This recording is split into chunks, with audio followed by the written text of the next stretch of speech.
Alhamdulillahirabbil alamin nahmaduhu wa nasta'inuhu wa nastaghfir wa na'udzu billahi min shururi anfusina wa min sayyiati a'malina may yahdihillahu fala mudilla lahu wa may yudlil fala hadiya lahu. Asyhadu an la ilaha illallah wahdahu la syarika lahu wa asyhadu anna Muhammadan abduhu wa rasuluh la nabiyya wa la rasula ba'dahu. Qala Allah Ta'ala fil kitabihil karim a'udzu billahi minasyaitonir rajim ya ayyuhalladzina amanu taqullaha haqqa tuqatih wa la tamutunna illa wa antum muslimun. Ya ayyuhalladzina amanu taqullaha wa qulu qawlan sadida yuslih lakum a'malakum wa yaghfir lakum dhunubakum wa may yuti'illaha wa rasulahu faqad faza fawzan 'azima. Wa qala nabiyuna Muhammadin sallallahu alaihi wasallam ittaqillaha haitsu ma kunta wa atbi'is sayyi'atal hasanata tamhuha wa khaliqin nasa bi khuluqin hasanin tsumma amma ba'd. Ikhwani fiddin wa akhwati fillah, Bapak dan Ibu yang saya cintai karena Allah Subhanahu wa taala. Alhamdulillah kita memuji Allah Subhanahu wa taala dengan sebenar-benarnya pujian. Syukur kita juga atas segala nikmat yang masih Allah curahkan kepada kita semuanya. Pada malam hari ini Allah mengumpulkan kita kembali dalam rangka untuk beramal soleh, yaitu bermajelis ilmu. Kita berdoa bersama-sama, berharap mudah-mudahan Allah Subhanahu wa taala memberikan kepada kita semuanya ilmu yang bermanfaat, manfaat untuk kehidupan pribadi kita, keluarga kita dan masyarakat secara umum, manfaat untuk kehidupan dunia kita dan manfaat untuk kehidupan akhirat kita. Yang kedua, salawat dan salam tetap tercurahkan kepada kekasih kita Nabi Muhammad sallallahu alaihi wasallam beserta keluarga beliau, para sahabat serta orang-orang yang selalu sabar di dalam menjalankan ajaran-ajaran beliau hingga akhir zaman. Ma'asyiral muslimin wal muslimat, arsyadani wa arsyadakumullah. Kemarin kita sudah membahas tentang kisah masuk Islamnya Umar bin Khattab radhiyallahu anhu.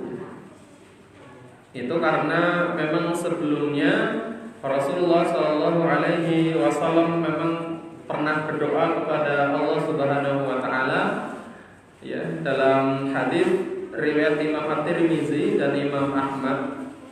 Ya, Allahumma a'izzal islama bi ahabbi hadaini rajulaini ilaika bi Abi Jahlin au bi Umar ibn Khattab. Ya Allah, muliakanlah Islam ini dengan salah seorang yang lebih engkau cintai dari kedua laki-laki ini. Ya, bi Abi Jahlin, yang pertama Abu Jahal, au bi Umar bin Khattab atau Umar bin Khattab. Ya. Qala, kemudian sahabat yang meriwayatkan di sini mengatakan wa kana ahabbahuma ilaihi Umar. Ya, sang perawi mengatakan ternyata yang lebih dicintai oleh Allah adalah Umar. Ya. Abu Jahal itu namanya juga Amr, ya. Maka dalam redaksi yang lain Rasul hampir mengatakan bahwa pilihlah dua Umar yang akan memuliakan Islam. Ya, maksudnya Umar bin Khattab dan Amr, ya, yang kemudian karena dia tidak mau masuk Islam, bahkan kemudian membunuh Sumayyah, maka kemudian Rasulullah memberikan julukan kepada dia sebagai Abu Jahlin atau Abu Jahal, bapaknya kebodohan. Itu seperti pamannya Rasul, Abu Lahab. Ya, Abu Lahab itu asli namanya adalah Abul Hakam, bapak yang sangat bijaksana. Ya. Tapi karena dia dan istrinya suka menyulut, memprovokasi masyarakat untuk memerangi Nabi Muhammad, ya, mukanya merah, padam, Ya, kalau melihat Nabi Muhammad, melihat kaum muslimin, melihat beliau berdakwah, maka Rasul menyebutnya sebagai Abu Lahab, bapak yang wajahnya merah. Istrinya wa imra'atuhu hamma latal hatab. Dan istrinya itu sang pembawa kayu bakar ya, karena suaminya suka mencaci maki Nabi Muhammad, istrinya nambah-nambahin. Nah, itu suami istri setel. Ya, sama-sama durhaka sama Allah dan Rasulnya, sama-sama ingin masuk neraka bareng. Ya, reunian sampai neraka. Ma'asyiral muslimin arsyadani wa arsyaдаkumullah, tentang kisah masuk Islamnya Umar bin Khattab. Ya, pekan-pekan yang lalu sudah kita sampaikan ya, bahwa sebetulnya Umar itu niat awalnya mau mendatangi Rasul yang sedang berhalaqah di rumahnya sahabat Al-Arqam yang ada di atas bukit Sofa. Kemudian di tengah jalan beliau ketemu dengan seorang laki-laki ya, dan bertanya, "Ya Umar, Anda mau kemana?" Umar mengatakan, "Saya ingin mendatangi Muhammad. Ya, saya ingin membunuhnya karena dia telah menyebarkan agama baru, menyebabkan masyarakat kita menjadi pecah dan lain sebagainya." Kata laki-laki ini, "Mengapa engkau tidak mengurusi keluargamu saja?" Keluarga saya siapa? Ya, maksudnya adalah Fatimah bin Khattab, ya, adik perempuannya Umar bin Khattab. "Ada apa dengan adik perempuan saya?" kata Umar. Laki-laki ini mengatakan dia dan suaminya, ya, Sa'id bin Zaid itu sudah masuk ke dalam Islam. Nah, jadi nggak usah ngurusi orang lain dulu, keluarga kamu loh masuk Islam. Datanglah kemudian Umar ke rumahnya Fatimah. Ya, di sana ada sahabat Khabbab yang sedang membacakan. Kalau zaman Umar, zaman Rasul masih hidup, itu masih berbentuk suhuf, lembaran-lembaran. Al-Quran itu masih ditulis di lembaran-lembaran. Ya. Khabbab sedang memegang lembaran Al-Quran. Ya, di sana surah Thaha. Ya, surah Thaha. Khabbab ini membacakan surah Thaha kepada Fatimah bin Khattab dan Sa'id bin Zaid. Ya. Kemudian Umar masuk ke rumahnya secara mendadak dan Khabbab langsung bersembunyi di salah satu rumah Fatimah itu. Ya, sedangkan Fatimah menyembunyikan suhuf, ya, yang di sana ada tulisan surah Thaha. Bertanyalah Umar, ya, kemudian, "Apakah benar yang dikatakan orang-orang bahwa kalian telah masuk kepada agamanya Muhammad?" Ya, awalnya tidak mengaku, ya. Awalnya tidak mengaku. Kemudian Umar memukul Sa'id bin Zaid, ya, adik iparnya. Maka karena dipukul itu, sebagai seorang wanita, Fatimah kemudian berkata jujur, "Ya, kami telah, ya, beriman kepada Nabi Muhammad SAW. Silahkan Anda lakukan apa yang ingin Anda lakukan." Sudah kadung ketahuan. Ya. Kemudian serta-merta Umar pun memukul dengan sangat keras adik perempuannya ini sampai berdarah. Ya, tapi sekali lagi, sebelumnya kita sudah sampaikan, Umar itu kerasnya, tegasnya itu hanya secara fisik. Sebetulnya di dalam hatinya mempunyai hati yang sangat lembut sekali. Ya, maka ketika dia kelewat emosi sampai memukul adik perempuannya itu sampai berdarah, kemudian Umar menyesal. Ya. Umar mengatakan, "Memangnya apa yang membuat kalian bisa tertarik dengan agama yang dibawa sama Muhammad? Tolong bacakan kepada saya apa yang sedang kalian baca tadi. Saya ingin melihat apa yang kalian baca." Khabbab kemudian keluar, "Ya Umar, sesungguhnya engkau di dalam agama kami adalah najis. Tidak boleh orang seperti engkau memegang mushaf Quran meskipun masih suhuf." Ya. Dalam surah At-Taubah, "Ya ayyuhallazina amanu innal musyrikina najasun." Ya, sesungguhnya orang-orang musyrik itu adalah najis. Najis maksudnya bukan badannya. Ya, bukan badannya. Kalau kita salaman, ya, nggak apa-apa. Kita boncengan motor, nggak apa-apa. Maksudnya tidak boleh memegang, ya, barang-barang yang suci di dalam Islam. Masuk masjid tidak boleh kecuali untuk kepentingan yang bermanfaat. Dia mau masuk Islam atau dia yang paling tidak dia ingin mendengarkan kajian ilmu, boleh. Tapi kalau tidak ada keperluan, orang yang agamanya tidak Islam itu tidak boleh masuk ke dalam masjid. Lalu bagaimana, kata Umar? Anda harus mandi dan berwudu. Ya, Umar mandi, berwudu, kemudian baru Umar melihat suhuf yang di sana ada tulisan surat Toha, kemudian dibacakan. Umar pun tertarik, ya, antarkan saya ke tempat Muhammad. Maka singkat cerita, Umar datang ke rumahnya sahabat Al-Arqam. Ya, di sana juga sudah ada beberapa para sahabat. Ya, sudah ada beberapa para sahabat. Salah satunya adalah Hamzah bin Abdul Muthalib. Ya, Hamzah ini siapa? Hamzah ini adalah anak paman Rasulullah SAW. Berarti ya pamannya. Ya. Oh, bukan. Anak kakek, ya, pamannya Rasulullah SAW. Ya. Yang mendapatkan julukan singa Allah. Ya, karena memang sangat pemberani. Ya. Hamzah ini masuk Islam 3 hari sebelum Umar. Jadi 3 hari sebelumnya, ketika Hamzah itu pergi jalan-jalan, kemudian sampai di pelataran Masjidil Haram, di sana Abu Jahal, ya, sedang menghina-hina Nabi Muhammad SAW. Kata Hamzah, itu masih musyrik, ya. Hamzah pada hari itu masih musyrik. Ya Abu Jahal, mungkinkah engkau menghina-hina Muhammad sedangkan saya adalah pamannya? Ya, maksudnya sebagai seorang paman tetap melihat keponakannya dicaci maki, dihina, itu tidak terima. Ya, emang hubungan keluarga itu menyebabkan demikian. Ya. Maka kemudian saksikanlah kepada kalian semua bahwa saya beriman kepada apa yang dibawa oleh Muhammad, keponakan saya.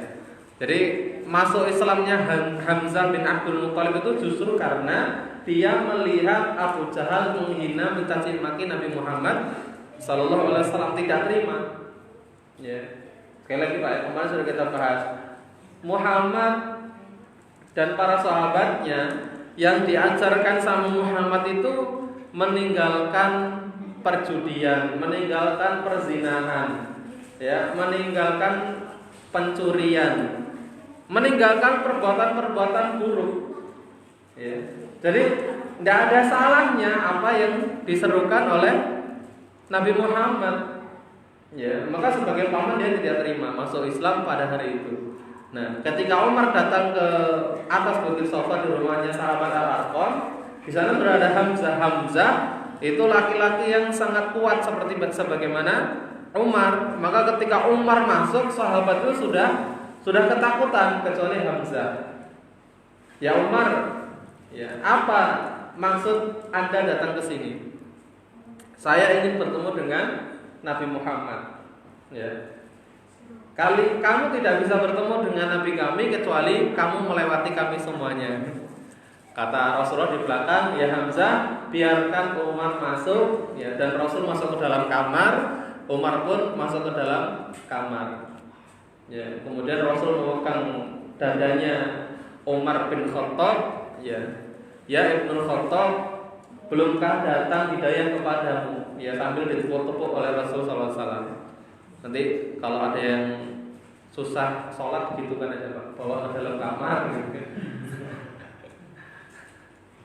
Saya tadi nulis gini, orang-orang yang kita kemarin bertakziah karena meninggal, ya, beberapa hari atau beberapa pekan atau bulan yang lalu kita bertakziah, ada orang yang kita kenal meninggal. Orang yang kita takziahi hari itu sebetulnya dia mempunyai anggapan saya besok masih hidup. Sebagaimana kita hari ini juga menyangka bahwa besok kita juga masih hidup. Ya. Maka nantilah taubatnya, nantilah hijrahnya, nantilah. Dia tidak sadar kemudian malaikat maut datang. Ya. Belumkah datang kepadamu hidayah Allah Subhanahu wa taala? Maka kemudian Umar, ya Rasulullah, saksikanlah asyhadu alla ilaha illallah wa anna Muhammadar Rasulullah. Ya. Maka Rasul bertakbir dari dalam kamar dan Hamzah yang di ruang tamu semuanya mengetahui bahwa itu pertanda Umar telah masuk Islam. Ya. Dan yang menarik itu begini Pak. Apa yang dikerjakan Umar setelah dia masuk Islam? Ini berbeda dengan sahabat-sahabat yang lain yang masuk Islam. Kalau sahabat-sahabat yang lain masuk Islam itu sembunyi-sembunyi, nemui Rasul sembunyi, mau beribadah sembunyi. Tapi Umar enggak. Yang dikerjakan Umar yang pertama, beliau bertanya kepada masyarakat Quraisy, di masyarakat kita siapa yang paling ahli di dalam menyebarkan gosip? Umar tanya gitu. Oh, dia namanya Jamil bin Ma'mar al-Jumahi. Umar langsung menemui ya Jamil bin Ma'mar ini dan mengatakan, "Ya Jamil, sesungguhnya saya Umar telah masuk Islam." Maksudnya apa? Dicari orang yang paling ahli menyebarkan gosip agar dia ngomong ke semua orang bahwa Umar sudah masuk. Ini beda sama sahabat-sahabat yang lain ya. Kalau sahabat yang lain sembunyi-sembunyi, Umar justru yang dicari adalah kalau di zaman kita berarti apa ya? Dia masuk ke stasiun televisi ya, kemudian ngadakan ini ya.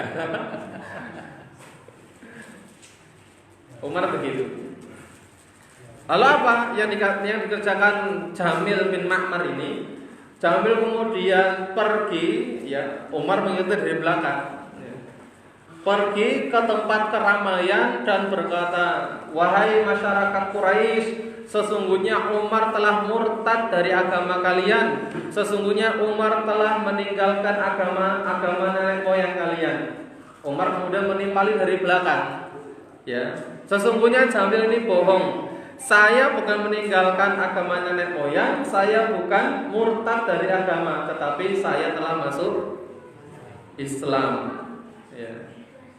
Yang dikatakan oleh yang baru saja meninggal, Ustadz Insan Moko Kinta, itu saya masuk Islam itu bukan masuk Islam, tapi kembali kepada Islam. Ya, kullu mauludin yuladu 'alal fitrah. Setiap bayi yang lahir semuanya dalam keadaan fitrah. Jadi semua bayi manusia yang baru lahir itu dalam keadaan fitrah. Fitrah di sini maksudnya adalah Islam. Kenapa? Karena dalam ayat dalam lanjutan hadisnya Rasul mengatakan fa'abawahu yuhawidanihi au yunassiranihi au yumajjisanihi. Ya. Keadaannya lah yang akan mengubah dia, bisa menjadi seorang Yahudi, bisa menjadi seorang Nasrani, bisa menjadi seorang Majusi. Berarti fitrah dari hadis ini maksudnya adalah karena kalau zaman dulu itu yang dikenal cuma 4 itu. Kalau tidak Islam, Yahudi, Nasrani, Majusi. Maka ketika saya masuk Islam itu bukan saya meninggalkan, tapi saya kembali ke fitrah. Ya, kembali ke asal. Yang pada saat itu sedang ramai orang berkumpul, itu langsung menyerbu dan memukuli Umar. Umar tidak lari, Pak. Umar melawan. Ya, Umar melawan, baku hantam ya, satu lawan banyak orang. Ya, itu terjadi di pagi hari sampai di waktu zuhur, matahari tepat berada di atas kepala. Baru kemudian Umar kelelahan duduk karena ya beliau sendirian. Ada beberapa orang-orang Quraisy yang masih berdiri, tapi juga kelelahan. Kemudian ada seorang laki-laki yang datang, kemudian melerai mereka dan mereka pun membubarkan diri. Yaitu Umar. Ya. Yang kedua, yang dilawan oleh Umar adalah beliau berpikir siapa orang Quraisy yang paling keras permusuhannya kepada Rasulullah. Tidak ada lain, tidak ada bukan, dia adalah Abu Jahal. Dia adalah Abu Jahal. Kemudian Umar pun mendatangi rumah Abu Jahal, diketuk pintunya oleh Umar. Kemudian seperti biasa Abu Jahal menyambutnya, "Selamat datang wahai saudaraku." Ya, disambut dengan sangat baik sekali. Ya, Umar tidak masuk, langsung mengatakan, "Ya Abu Jahal, sesungguhnya saya telah beriman kepada Allah dan beriman kepada Muhammad Rasulullah." Ya, kata Abu Jahal, "Semoga Allah mencelakakanmu ya Umar," gitu. Yang awalnya sangat baik sekali. Ya, yang awalnya sangat baik sekali Umar ini Abu Jahal karena sahabat. Ya, tapi ketika Umar mengatakan bahwa dia sudah masuk Islam, Abu Jahal pun kemudian mendoakan keburukan kepada Umar bin Khattab. Perkataan para sahabat setelah Umar masuk Islam, ya menarik sekali. Beberapa yang saya catat adalah dari Ibnu Mas'ud radhiyallahu anhu, beliau pernah berkata, "Mazilna izzatan mundu aslama Umar." Sejak Umar bin Khattab masuk Islam, kami senantiasa memiliki izzah. Izzah itu kehormatan, ketinggian, kemuliaan, harga diri, itu izzah. Ya. Dalam berita yang lain Ibnu Mas'ud mengatakan, sebelumnya kami tidak berani melakukan sholat di sisi Ka'bah hingga Umar masuk Islam. Ya, sahabat Suhaib bin Sinan Ar-Rumi rahimahullah radhiyallahu anhu, beliau berkata, ketika Umar masuk Islam, barulah Islam menampakkan diri dan berdakwah secara terang-terangan. Kami juga berani duduk-duduk secara melingkar di sekitar Baitullah, melakukan tawaf, mengimbangi perlakuan orang yang kasar kepada kami, serta membalas sebagian yang diperbuat mereka. Jadi betul-betul dengan masuk Islamnya Umar itu merubah keadaan 180 derajat. Ya. Kemarin sudah kita bahas keutamaan Umar bin Khattab, ya, bahwa beliau adalah salah satu sahabat yang dijamin masuk surga. Kata Rasulullah ketika Mi'raj, ya, ketika Allah mempersilahkan beliau untuk masuk dan melihat-lihat keadaan di dalam surga, kata Rasulullah, "Dakhaltul jannah fa idza ana biqasrin min dhahabin." Ketika aku masuk surga, kata Rasulullah, tiba-tiba aku melihat istana dari emas. Fakultu liman hadzal qasr. Maksudnya Rasul bertanya kepada malaikat Jibril yang mengantar beliau, ya, untuk siapakah istana emas ini? Qalu, maka malaikat Jibril mengatakan, li syabin min Quraisyin. Kata Rasulullah, fazonantu anni anahu. Kata malaikat Jibril, ini untuk seorang pemuda dari suku Quraisy. Kata Rasulullah, fazonantu, saya mempunyai prasangka, ya, bahwa istana emas ini untuk saya, gitu. Karena ini istana emas yang sangat megah sekali, maksudnya pantas untuk seorang nabi, gitu loh. Ya. Wamanhu, kata Rasulullah, siapa pemuda itu?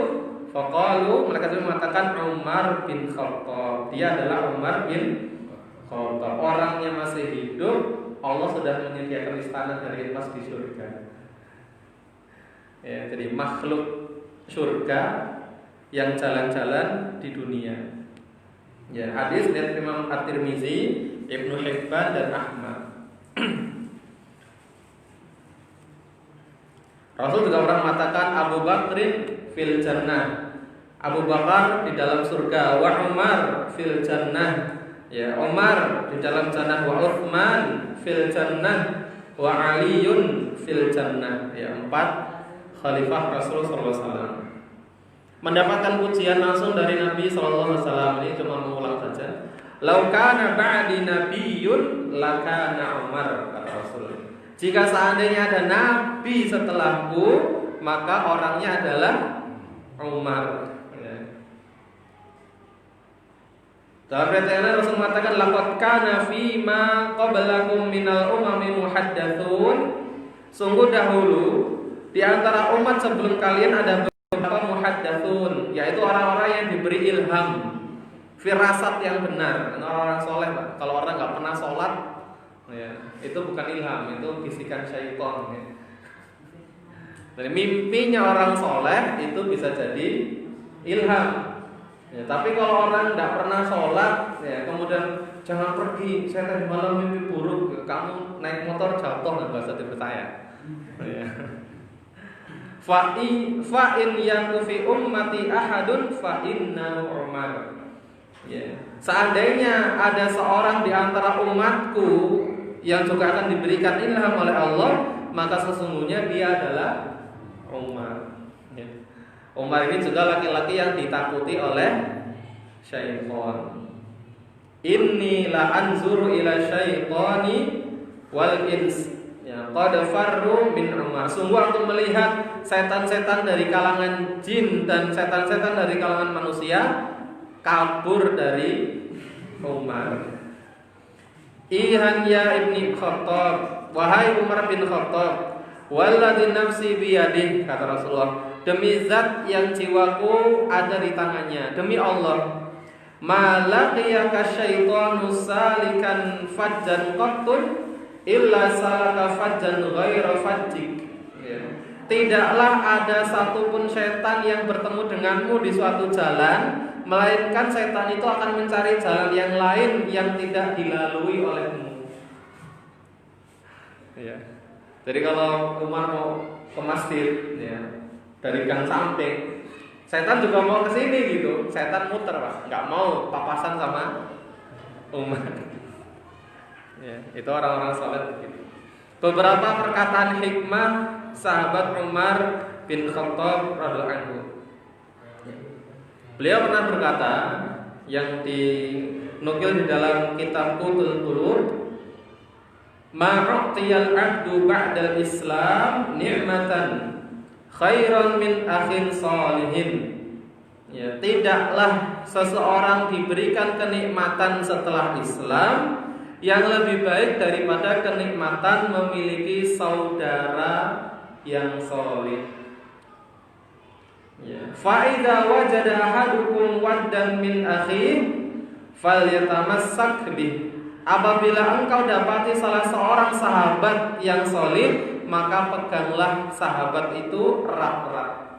Jadi kata Umar, ini kesaksian Umar bin Khattab, bahwa nikmat terbesar setelah Allah memberikan hidayah Islam kepada seorang manusia adalah Allah memberikan kepada mereka sahabat saudara yang soleh. Ya. Dalam surah Al-Furqan, ya, Allah Subhanahu wa taala itu menjelaskan dua sebab orang mendapatkan penyesalan di akhirat. Ya, maksudnya dia masuk neraka. Sebab yang pertama, ya, difahami, mafhum, ya, karena dia tidak mengikuti Rasulullah. Ya. Yauma ya'addu dzalimu 'ala yadayhi. Kata Allah, dan pada hari di mana orang-orang zalim itu menggigit kedua jari tangannya. Jadi di akhirat nanti ada orang yang gigit jari, Pak. Iya, kalimatnya Allah begitu. Yauma ya'addu dzalimu 'ala yadayhi. Ya. Di hari di mana orang-orang zalim itu menggigit kedua jari tangannya. Ya, menggigit jari itu kan maksudnya kecewa. Ya. Kemudian dia berkata, ya laitani, ya, wahai celaka aku, seandainya dahulu aku mengambil jalan bersama dengan para rasul. Ya. Ya wailata laitani lam attakhidh fulanan khalila. Yang kedua itu. Kalau yang pertama, saya tidak mengambil jalan sesuai dengan jalannya Rasul, itu paham kita. Rasul kan pernah mengatakan, kullu ummati yadkhulunal jannah. Semua umatku itu pasti masuk ke dalam surga. Jadi semua umatnya Rasul itu dipastikan masuk ke dalam surga illa man aba, kecuali kalau dia sendiri yang tidak mau. Jadi sahabat kan heran, wa man ya'ba ya Rasulullah. Ya Rasul, apa ada orang yang tidak mau masuk dalam surga? Kata Rasulullah, man ata'ani dakhalal jannah wa man asani faqad aba. Siapa yang taat kepadaku, dia masuk ke dalam surga. Siapa yang durhaka kepadaku, ya dia yang tidak mau berarti. Ya. Paham kita kalau ada orang yang menyesal di akhirat karena tidak mengikuti jalannya Rasul. Tapi sebab kedua itu ya wailata laitani lam attakhidh fulanan khalila. Wahai kecelakaan besar untukku sekarang. Seandainya dahulu di dunia aku tidak menjadikan fulanan khalila. Si fulan itu teman karib, teman akrab, kekasih. Ya, khalil itu kan teman atau kekasih. Seandainya dahulu aku tidak menjadikan si fulan itu teman akrabku, laqad adallani 'ani dzikri ba'da ijja'ani. Karena dia dulu di dunia itu memalingkan aku dari Al-Quran, padahal Al-Quran sudah datang kepadaku. Ya, waktunya sholat bukan ngajak sholat, kita mau sholat malah dicegah. Nantilah sholat bisa besok-besok, ya, dan lain sebagainya. Jadi urusan persahabatan, persaudaraan itu urusannya bukan perkara yang ringan, bukan hanya urusan yang hanya sebatas duniawi saja, tetapi bahkan menentukan juga sampai nasib kita di akhirat. Maka Rasul mengatakan almar'u ala dini khalili. Seseorang itu kebaikan agamanya tergantung pada temannya. Ya, falyanzur ahadukum may yukhalil. Maka hendaklah setiap diri dari kalian melihat-lihat, memilih-milih siapa yang hendak dijadikan teman akrab. Ya, kalau berteman mengenal itu kepada siapa saja, tapi menjadikan dia teman karib, apalagi kalau masih bujang gadis, kemana-mana bareng, makan bareng, tidur bareng, cuma mandi ya nggak bareng Pak. Tapi kadang-kadang juga ada yang mandi bareng gitu.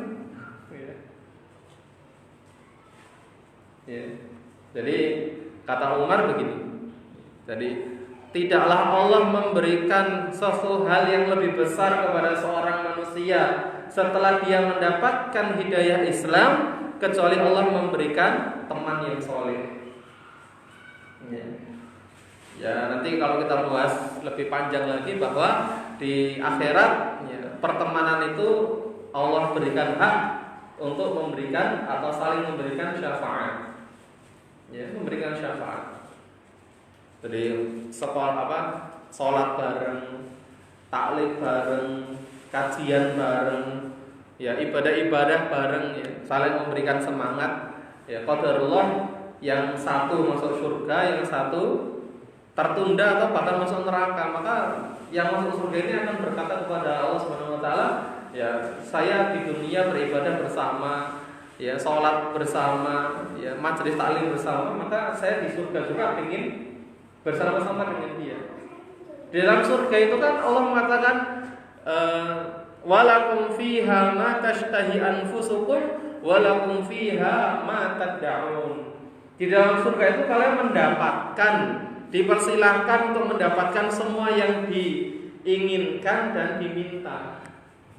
Maka kalau saudara kita, bahkan kita sendiri insya Allah masuk ke dalam surga, kemudian kita minta keluarga kita, sahabat kita juga masuk ke dalam surga, Allah kabulkan, kecuali memang saudara kita itu yang tidak bisa diampuni oleh Allah, misalnya musyrik. Ya, tapi selama dia tidak musyrik, masih ada kemungkinan besar orang-orang yang kita cintai yang dia masuk surga duluan, Allah berikan hak dia untuk memberikan syafaat. Apalagi kalau belum masuk neraka, masih tertunda di padang mahsyar. Ya. Soalnya hartanya banyak, jadi hisabnya lama. Berikan syafaat, mudahkan ya Allah, dimudahkan. Ya. Dimudahkan. Dalam berita yang lain, ya, Umar bin Khattab pernah berkata, ya, hasibu anfusakum qabla an tuhasabu. Hendaklah kalian menghitung, menghisap diri kalian sebelum kalian dihisap. Ya, dan maksudnya sekarang ini hendaklah kalian menghitung-hitung diri kalian, seberapa banyak amal soleh yang sudah dikerjakan, seberapa sungguh-sungguh di dalam mengerjakannya, tercampurikah amal soleh itu dengan ujub, bangga, tercampurikah amal soleh yang dikerjakan itu dengan riya, ingin dipuji, ya. Apakah malah amal soleh itu menyebabkan kita meremehkan orang lain yang belum bisa beramal soleh, itu maksudnya sombong. Kemudian terhadap dosa-dosa yang sudah terlanjur kita kerjakan, sudahkah kita bertobat dengan taubatan nasuha? Ya, so kalau kita fokus kepada diri kita sendiri, amal yang masih banyak kurangnya, dosa-dosa yang saking banyaknya dan belum tentu pengampunannya, itu sebenarnya tidak sempat kita ngurusi kejelekan orang lain sebetulnya. Ya kan? Nah, maka hisab kan, bahkan perintah menghisab diri sebelum nanti dihisab di akhirat itu kan bukan kepada orang yang suka bermaksiat, bukan. Allah mengatakan ya ayyuhalladzina amanu taqullaha falyanzur nafsum ma qaddamat lighad wattaqullaha innallaha khabirum bima ta'malun. Wahai orang yang beriman, kalimatnya gitu. Ya ayyuhalladzina amanu taqullaha, wahai orang-orang yang beriman, bertakwalah kalian kepada Allah. Sudah beriman belum cukup, disuruh bertakwa. Belum cukup juga, falyanzur, hendaklah setiap diri kalian yang sudah beriman tadi, yang sudah bertakwa tadi, melihat-lihat kembali, menghitung-hitung kembali apa yang sudah kalian siapkan untuk hari esok, hari kematian atau hari kiamat. Wattaqullah, dan bertakwalah kalian kepada Allah, sesungguhnya Allah Maha teliti atas setiap apa yang kalian kerjakan. Hari ini kalau kita menghisap diri kita, ya, itu kita masih bisa memperbaiki, Pak. Ya, Ibu sekalian. Kita akan ketika menghisap diri, kita akan mendapatkan berbagai macam kekurangan yang sangat banyak dari diri kita. Tapi kalau kita lakukannya sekarang di dunia, ada waktu untuk memperbaiki. Tapi kalau hisapnya nanti sudah adanya di akhirat, kita juga tahu berbagai macam kekurangan kita. Hanya bedanya kalau itu terjadi di akhirat sudah tidak ada lagi waktu untuk memperbaiki. Maka kata Umar, hasibu anfusakum qabla, sebelum nanti di akhirat. Ya. Sekarang itu adanya amal, belum ada hisab dari Allah. Nah, nanti di akhirat ada hisab, hitung-hitungan, tapi sudah tidak ada lagi amal untuk memperbaiki. Wazinuha qabla an tuzanu, hendaklah kalian menimbang diri kalian sebelum kalian ditimbang. Wa ta'ahhabu lil ardil akbar, dan bersiap-siaplah kalian untuk hari besar ditampakkannya amal perbuatan. Ya. Buku catatan amal itu, ya. Sampai ada orang-orang yang keherannya, ya. Seluruh perbuatan, tidak yang kecil, tidak yang besar, semuanya tercatat dengan sangat rapi. Ya. Saya baca sekilas beberapa perkataan Umar sebelum saya tutup. Barang siapa menempatkan dirinya di tempat yang menimbulkan persangkaan, maka janganlah menyesal kalau orang menyangka buruk kepadanya. Ya, maksudnya hal-hal yang bisa mendatangkan prasangka buruk itu kita harus hindari. Ya, kalau nggak ke masjid itu ya ngomong sama temennya, saya mau safar. Kalau nggak taklim ngomong sama temennya, gitu. Biar tidak ada terjadi prasangka, gitu. Jadi memang kita tidak boleh prasangka buruk, tapi orang lain juga harus meninggalkan hal-hal yang dapat menjadikan kita berprasangka buruk. Aku tidak peduli atas keadaan susah atau senangku, karena aku tidak tahu manakah di antara keduanya lebih baik daripadaku. Ya, Allah yang Maha tahu keadaan kita harus bagaimana, apakah harus baik atau harus susah. Ada orang yang memang diberikan kebaikan dari kenikmatan, ada orang yang diberikan kebaikan dari kesusahan. Ya. Kalau sekiranya kesabaran dan syukur itu dua kendaraan, aku tidak tahu mana yang harus aku kendarai. Maksudnya sama-sama baik. Ya tinggal kalau dapat nikmat ya saya bersyukur, kalau dapat musibah saya bersabar. Terakhir, sesungguhnya kita adalah kaum yang dimuliakan oleh Allah dengan Islam, maka janganlah kita mencari kemuliaan dengan selainnya. Dulu kita jahiliyah, kita jadi mulia dengan Islam. Bahkan kalau kita tarik zaman kita sampai 1924 Islam jaya di atas muka bumi. Mulia sekali Islam itu berabad-abad. Ya. Maka kalau kita ingin mendapatkan izzah kembali, izzul Islam wal muslimin, tidak ada cara lain kembali kepada Islam yang sudah memuliakan kita. Itu kata Umar bin Khattab. Wallahu a'lam bishawab. Mudah-mudahan kita semua dapat mengambil pelajaran dari sekelumit kisah Umar bin Khattab. Saya kembalikan kepada Pak Ridwan. Akhirnya wassalamualaikum warahmatullahi wabarakatuh.